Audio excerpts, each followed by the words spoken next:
For the final part of today's strength workout, before we get into the cool down, we're gonna work on strengthening our core, all right? Our core is key for many different aspects of basketball. It's gonna help you become a better finisher, better ball handler, and just to improve your overall athleticism. All right, so for the first core workout today, we're just gonna get into a plank.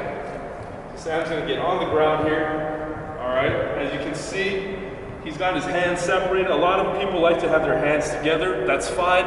I usually tell my guys to spread their hands out. It makes it a little bit tougher, but if you want to have the hands together as if you're doing a prayer, that's fine as well. The core is engaged. All right, he's got a nice straight line all the way from his head, his shoulders, his hips, his knees to his ankles. All right, and he's breathing. He's got his chin tucked, nice and straight. Very nice, Sam. And from here, we're going to go on to a straight arm push-up hold. Okay, so he's transferred from his forearms onto his hands. And again, he's pushing against the ground. As he does this exercise, his feet are pushing into the ground and his core is stable, nice and tight, kind of connecting everything from his upper to his lower body.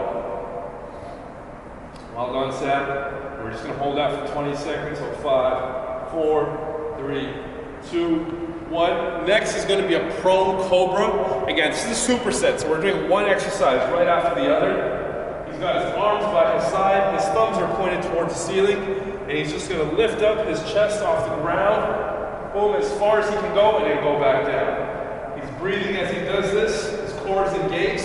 While he does this, his feet are pressing into the ground. If you want, you can even have someone hold your feet if that makes it easier for you. All right, so his feet are pressed into the ground, his quads, his hips, everything is forced into the ground, and his chest and his arms and his neck are basically the only things that are rising off the ground here. Let's get one more. Great job, Sam. Let's flip it over. We're going to finish up with the glute hip bridge. Now, this is one of my favorite exercises, again, for tying your upper and lower body mechanics together.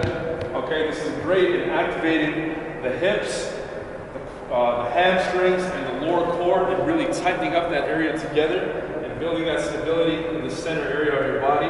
So we're going to push our hips up a little bit more here, Sam. Well done. Press our hands into the ground and then drive our heels in the center of our feet into the ground as we do this as well. And he's focusing on his breathing. As he does this, his core is tight, his hammies are flexed, and his hips are engaged here. Again, this is the last part of our core superset. So we're just going to finish with a 5-second count. 4, 3, 2, 1. Well done, Sam.